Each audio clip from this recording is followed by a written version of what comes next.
Salut mon gars, actuellement tu es sûrement en rétention séminale, tu essaies de reconnecter avec la femme, tu as des difficultés à lui dire ce que tu fais, tu as des difficultés à lui dire l'importance de ce que tu fais. Elle est tellement matrixée qu'elle continue à penser que si tu viens pas, ben, tu n'es pas dans ton plaisir le plus extrême, mais tout ça c'est de ta faute. Pourquoi? Parce qu'il est vrai que les femmes parlent à peu près 20 000 à 30 000 mots de plus que les hommes. Mais il faut que tu apprennes à utiliser ton trot de chakra, que tu apprennes à communiquer, parce que la communication, oui, elle est non verbale, mais la cerise sur le gâteau, c'est lorsque tu pourras lui dire de manière détaillée pourquoi tu fais cette pratique-là. Et en général, on dit que tant qu'on n'arrive pas à expliquer ce pourquoi on fait quelque chose en quelques mots, en quelques phrases, c'est qu'on ne l'a pas encore bien assimilé. Donc aujourd'hui, je vais t'expliquer comment et surtout pourquoi il faut que tu expliques à ta partenaire, ta conjointe ou la femme avec qui tu vas tout simplement partager ce moment extrêmement intime, pourquoi tu ne veux plus perdre cette énergie lors de cet acte. Salut les gars, j'espère que vous allez bien. Donc aujourd'hui, je vais parler de rétention séminale. Rétention séminale, pas spécialement en couple, mais rétention séminale alors qu'on est toujours actif sexuellement. Donc je vais l'expliquer pourquoi, parce que je vois beaucoup de personnes qui ont des difficultés à parler, difficultés à expliquer les détails de pourquoi ils le font. Et en général, lorsqu'on n'arrive pas à expliquer ce pourquoi on le fait, ça dénote un manque d'importance, un manque d'assimilation par rapport à soi. Si la personne ne voit pas que c'est important pour toi, si la personne ne voit pas que tu te procures du respect, eh bien, elle ne va pas t'en donner non plus. Et pourquoi je dis cela? C'est parce que la plupart des personnes sont bloquées dans le monk mode, bloquées dans la version de je fais la rétention pour moi, etc. C'est faux. La rétention est pour toute autre personne sauf toi-même. Parce que lorsque tu fais la rétention séminale, eh bien, tu impactes beaucoup plus les autres personnes que toi-même. Si tu le fais, au début, ça va être pour toi vraiment juste pour ressentir les effets et tout. Mais passé les 1 an, tu vas voir que tu impactes toutes les personnes autour de toi, que ce soit les collègues, les proches, les partenaires de travail, peu importe. Tu vas voir que c'est plus pour les autres personnes. C'est de cette manière que tu vas impacter les gens en ta présence et surtout en ton absence. Donc, il est important que la personne avec qui tu vas partager ce moment super intime, que tu puisses lui dire ce détail-là. Et ce que je ne comprends pas, c'est que beaucoup de gars ont réussi à vendre le fait qu'on aille le faire, on réussit à vendre le fait qu'il soit le bon partenaire pour le faire. Mais ce petit détail-là, cette petite clause du contrat-là, où tu vas dire au client, voilà, je vais vous installer ça, ça, ça, mais je ne vais pas installer cette petite partie-là. Alors, vous avez honte de ça. Pourquoi? Parce que l'estime de vous-même n'est pas encore assez bien placée. Donc, on va voir comment le faire et surtout pourquoi le faire. La première chose qu'il y a, c'est qu'à deux, on est plus fort. Et ça, c'est un problème que je vois beaucoup de personnes énoncer ici. Beaucoup de personnes font des vidéos sur ouais, les hommes ne draguent plus, les femmes ne draguent plus, les femmes sont plus solo, elles n'essayent pas de comprendre les hommes, etc. Mais quelqu'un ne peut pas te comprendre si tu ne parles pas. Donc c'est important de dire à la femme, voilà, je vais faire ça comme ça, voici pourquoi je ne vais pas venir. Et puis ne pas faire un cas extrême, on passe là-dessus, on continue. Qu'est-ce qui va arriver? C'est que si vous ne dites pas à la personne que vous voulez aller au nord et qu'elle veut aller au sud, eh bien, vous allez être dans une merde totale. Pourquoi? Parce que lorsque les personnes vont commencer à pratiquer la chose ou tout simplement vouloir faire ce liquide sortir de vous et vous voulez le garder, vous allez travailler l'un contre l'autre.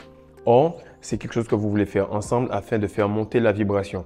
Donc, tant que vous n'allez pas pouvoir expliquer ce petit détail-là, vous n'êtes pas du tout dans un côté tantrique, vous êtes encore moins dans de la rétention, vous êtes en train de frustrer votre corps parce que ce qui est sur la terre, c'est-à-dire vos organes génitaux, n'est pas ce qui est dans le ciel et vous n'avez aucun alignement. D'autre part, lorsque vous êtes en train de le faire, il n'y a pas non 7 chakras, mais 14 chakras.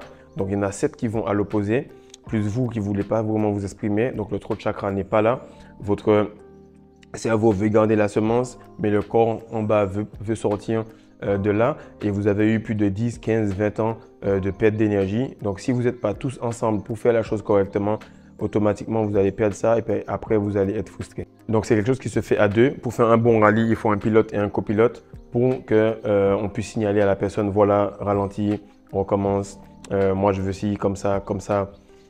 La plupart des temps, les personnes qui ne sont pas abondants de manière sexuelle, qui n'ont pas une sexualité vraiment exacerbée, ils n'arrivent même pas à discuter de cela. Donc, c'est très rare que tu vois un gars qui va dire à une fille, tu sais, on va le faire comme ça, voici ce que j'aime, toi, qu'est-ce que tu aimes. Genre, tu es au resto, tu lui parles déjà à l'avance pour lui dire, voici comment j'aime les choses. Ça n'arrive pas. Ce qui fait que la plupart des femmes, ben, elles n'ont pas cette excitation en termes de discussion avant. Et qu'est-ce que ça provoque? C'est que lorsque vous allez parler de cela, mais en plus, vous allez énoncer des règles parce que vous avez des règles, vous ne voulez pas perdre votre énergie, vous voulez faire ça d'une certaine manière, ça va vous donner un cachet extrêmement élevé. Et beaucoup de gars que je coach en ce moment sont en train de me dire non, non, je préfère pas lui dire, je préfère pas lui dire. Mais bon, si tu lui dis, déjà, tu es en train de te séparer des autres par rapport au fait que tu pratiques la rétention. Mais en plus, tu te sépares des autres par rapport au fait que tu arrives à apporter une exigence. Et c'est quelque chose dont je parlais sur Patreon, c'est que les hommes n'apportent pas d'exigence. Un exemple, vous allez aller au resto, puis vous allez dire, bon voilà, j'ai pris un steak frites avec ça, ça, ça. Puis vous allez regarder votre conjointe ou votre partenaire en mode fais vite, choisis ce que tu veux rapide parce qu'on ne veut pas embêter le serveur. Non, un homme qui sait ce qu'il veut, un homme qui est prêt pour le luxe, c'est quelqu'un qui a tellement bossé sur son corps, sa semence, sur son énergie et son éthique de travail qu'il va demander des détails extrêmement précis. Donc lorsque vous allez demander cela de manière précise, elle va se dire, lui, c'est un gars qui sait ce qu'il veut. C'est un gars qui prend le temps de s'exprimer correctement et je ferais mieux d'écouter ce qu'il dit parce qu'il a pris le temps de s'exprimer. Donc si vous ne le faites pas, vous allez toujours être dans cette case où vous pensez avoir de l'estime de vous-même, où vous pensez avoir une grande valeur, mais les personnes ne vont pas le ressentir. Donc faites vraiment attention à ça. Ce que j'ai remarqué, c'est qu'il y a très peu d'hommes qui ont des préférences qui sont marquées déjà et très peu d'hommes qui arrivent à dire voilà, moi j'apprécie ça, ça j'aime pas. Pourquoi? Parce qu'ils sont tellement en manque qu'ils sont juste heureux de pouvoir faire ça avec une femme. Et lorsqu'ils sont juste heureux de le faire, ils acceptent tout et n'importe quoi, que ce soit en relation ou que ce soit dans l'interaction. Et à contrario, vous allez voir que lorsque vous allez le faire avec une fille, soit qui est vierge, soit qui ne l'a pas fait depuis longtemps, peu importe, elle va toujours te dire, tu sais, moi j'aime bien ça, tu sais, j'aimerais qu'on prenne notre temps, tu sais, j'aimerais qu'on fasse ci. Et comme encore une fois, elle a beaucoup de critères qui font qu'elle arrive à énoncer ces choses-là. Et nous, ben, on fait attention. Donc il faut qu'on repolarise les choses, qu'on soit sur du 50-50 en termes d'attente, sur du 50-50 en termes de préférence, afin que lorsque vous alliez dans le lit, chacun soit satisfait par rapport à ses attentes. Et qu'est-ce qui fait cela? C'est que beaucoup d'entre vous, même moi, nous avons regardé tellement de films pour adultes que jamais le gars il parlait. S'il parlait, c'était pour faire semblant et que lorsqu'il injuriait ou des trucs comme ça paraissait vraiment comme de l'acting. Lorsque tu es en rétention séminale, tu as beaucoup d'énergie, donc il faut que tu t'exprimes hors du lit, dans le lit, partout, pour que cette énergie-là puisse circuler à travers ta voix également. Parce que s'il y a un blocage au niveau de la communication, eh bien, tu vas perdre également cette tension au niveau de l'interaction. Et le plus tu pourras faire ça correctement en termes de communication, le plus tu pourras avoir des résultats corrects dans la chambre à coucher. Et en général, on a tellement été programmé pour ne pas exprimer ce que l'on veut. On s'est toujours dit qu'un homme qui parle, un homme qui s'exprime, un homme qui dit ce qu'il veut ou un homme qui se plaint un peu, c'est pas un homme viril.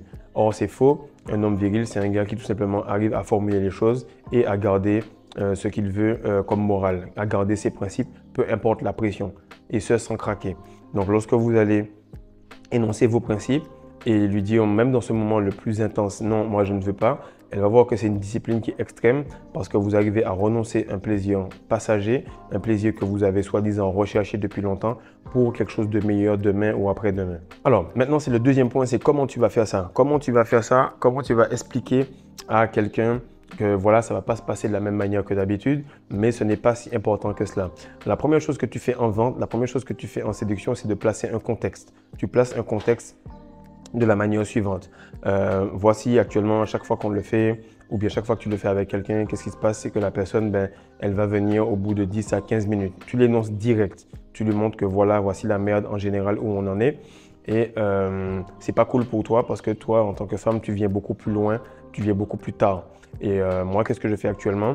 C'est que je voudrais venir lorsque toi, tu es venu. Ok? Est-ce qu'on peut faire ça? Ça, déjà, elle va comprendre, ça, elle va déjà accepter. Elle aura déjà un contexte qui sera beaucoup plus favorable à ce que tu vas lui dire ensuite. Maintenant, si tu es en relation et si tu n'es pas en relation, il y a deux manières d'expliquer cela. La première est que si tu n'es pas en relation, tu vas le dire de manière explicite et brève. Donc là, je suis par exemple avec une meuf. Je lui dis par exemple, tu sais quoi, en général, moi, je préfère ne pas venir. Je vais t'expliquer comment. C'est une technique assez spéciale. Je vais t'apprendre. On va passer un bon moment. Tu vas vraiment apprécier parce que je vais essayer d'avoir des orgasmes secs. Donc, ne te prends pas la tête. C'est sûr que tu vas venir. Je vais m'occuper de toi plus que de moi-même. Mais j'aurai des orgasmes multiples. Puis tu passes à autre chose. Tu passes à autre chose. Pourquoi? Parce que ça va créer une tension. Vous n'êtes pas spécialement en relation. Vous n'êtes pas vraiment intime. Tu ne peux pas spécialement chialer devant cette meuf-là parce que tu vas paraître vraiment faible. Donc, tu lui dis simplement un truc bref et tu passes à autre chose. Lorsque je vendais en porte-à-porte, il y avait des frais d'activation de 49 $ qui normalement auraient été gratuits. Mais à un certain moment, la compagnie a fait ça pour gagner plus d'argent. Eh ben, nous, on disait, voilà, il y a des frais d'installation qui sont de 200 $ normalement, mais on a fait une baisse juste de 150, donc vous allez payer seulement 49,95 $. Donc le seulement va minimiser les attentes du client et faciliter le fait qu'il accepte quelque chose qu'il n'aurait pas accepté en général. Donc lorsque tu arrives, tu dis, bon voilà, on va participer à cet acte-là. Juste moi en général, je préfère garder mon énergie, comme ça je peux faire plus plaisir à ma partenaire et garder un meilleur rythme après. Parce qu'en général, je pense que tous les gars avec qui tu as été, ils sont fatigués, ils dorment et tout ça. Et moi, je ne suis pas comme ça, je préfère quand même rester actif par la suite. Donc lorsque tu vas dire ça, elle va apprécier et elle va sentir que bon, il l'a dit, j'ai compris, mais on passe à autre chose. Ça va faire qu'elle va l'accepter plus vite et lorsque vous serez dans l'action, tu n'auras pas grands efforts à lui répéter cela. Tu auras juste à lui dire, fais attention, tu sais ce que je t'avais dit? Elle va dire, ah ok, d'accord, parfait. Et là, tu continues. Ça, c'est dans le cas où tu n'es pas spécialement en relation. Maintenant, dans le cas où tu es dans une relation, c'est complètement différent. Pourquoi? Parce qu'il faut que tu expliques cela, mais avec différentes couches. Ok? Mettons, tu parles avec elle, un jour, vous êtes là, tu dis, hé, regarde, telle vidéo YouTube, est-ce que tu pourrais l'écouter? C'est vraiment quelque chose de cool. Et tu lui montres une des vidéos que j'ai faites ou que quelqu'un d'autre a fait sur le sujet pour qu'elle puisse tout simplement écouter cela. Maintenant, selon sa réaction, tu vas voir si tu vas aller en profondeur dans l'explication ou si tu vas tout simplement être bref et lui expliquer, bon, on va essayer, tu verras comment ça se passe. Simplement, je ne veux pas perdre mon énergie, ça me fatigue et ça me fait perdre beaucoup de semences et d'espérance de vie. Par la suite, lorsque tu continues, 2-3 jours plus tard, vous en reparlez normalement, comme si tu avais eu une action, comme si tu avais eu un potin à raconter au travail et tu approfondis cela au fur et à mesure des fois où vous discutez. C'est important de répéter cela parce que l'information ne va pas être comprise en une traite. Déjà, l'information a beaucoup de petites variantes, elle a beaucoup de détails.